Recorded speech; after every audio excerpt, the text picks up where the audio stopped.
Mm-hmm. This is interesting, Justin, because if you would have asked me a year ago what it would be, I probably would say, something with Roman Reigns, maybe John Cena and The Undertaker, which that match is actually going to happen, where The Undertaker's streak was broken. I'm going to throw a wild card at you. Charlotte and Asuka.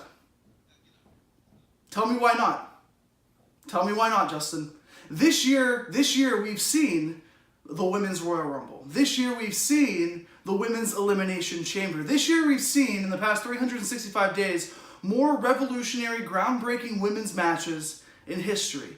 And WWE has been so adamant on fast-tracking this to make it 100% equal, 100% women and men on the same playing field. So, is there a...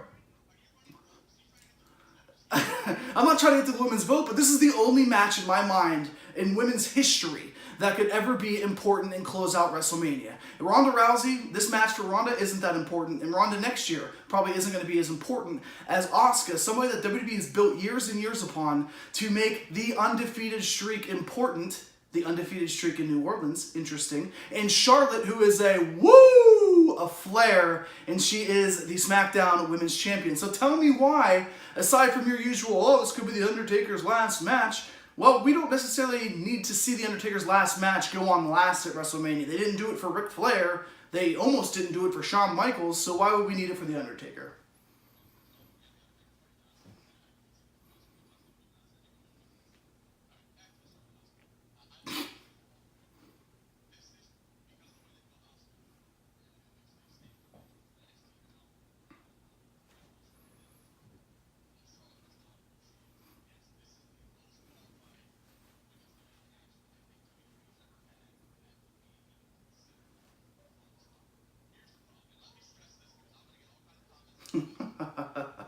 You're sexist, Lamar. You're sexist. You prefer men over women. That's apparently what you're saying right now. Not that there's anything wrong with that.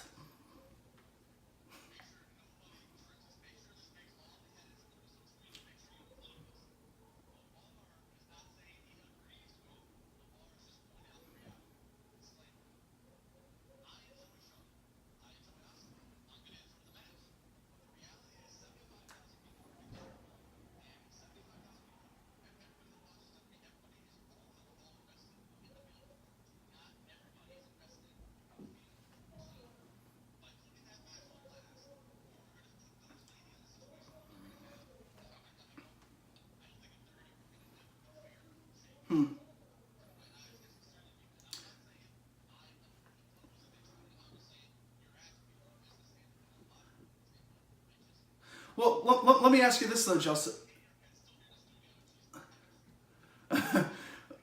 Because she's smart, but here's what I'm asking you. You're saying that the crowd, the fans at WrestleMania, it wouldn't be a fair shake for them. But isn't like the smart fans and the fans that pay hundreds of dollars at WrestleMania, aren't they the ones with a more open mind of having women's wrestling take over? Right?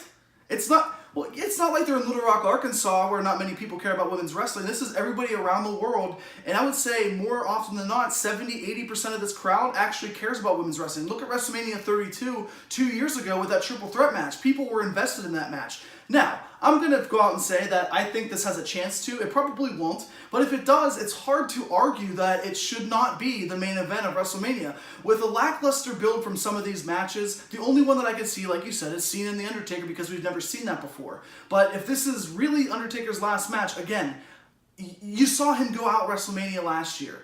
With the gloves off and everything. It put a sour taste and a sore look on him. So what's the point of ending it again on another somber note? Why not put history at the end instead of being sad? Maybe The Undertaker's not coming back.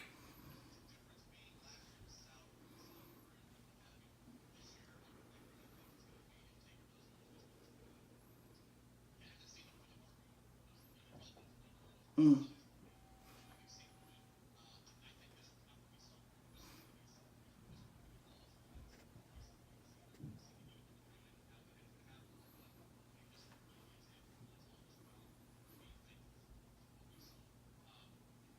We'll see.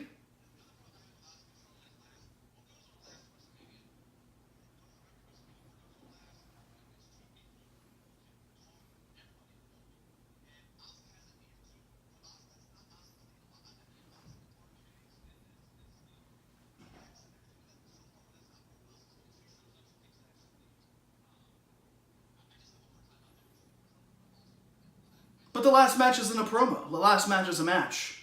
So what are you trying to say, LeVar? You're not making any sense.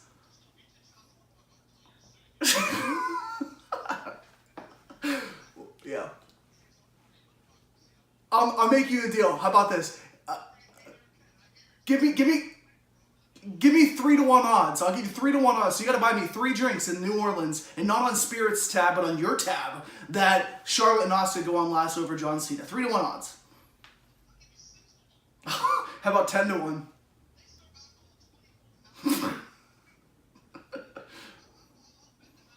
Okay.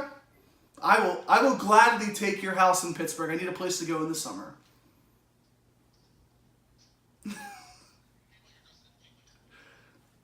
Yeah.